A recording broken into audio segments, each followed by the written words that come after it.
মৈত্রী, কেমন আছেন আপনি? ধন্যবাদ বগুড়া লাইভকে আপনাদের অনুষ্ঠানে আমাকে আমন্ত্রণ জানানোর জন্য। আমি এখন অনেক ভালো আছি, আলহামদুলিল্লাহ। মৈত্রী, আপনার কাছে আমার প্রথম যে জানার প্রশ্নটি সেটি হচ্ছে, আপনি আসলে মারা গেলেন কখন এবং মারা গেলেন কিভাবে? না, আসলে ব্যাপারটা মারা গিয়েছি তেমন না, গুজব। যদিও অনেকেই ভেবেছে মারা গিয়েছি একটি আন্দোলনে শাহবাগে।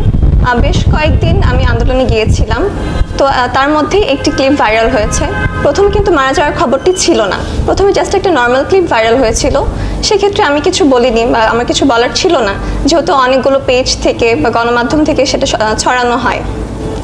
তারপরে কারফিউ হয়, অনেক ঘটনা ঘটে, এর মধ্যে আমি বগুড়া চলে আসি।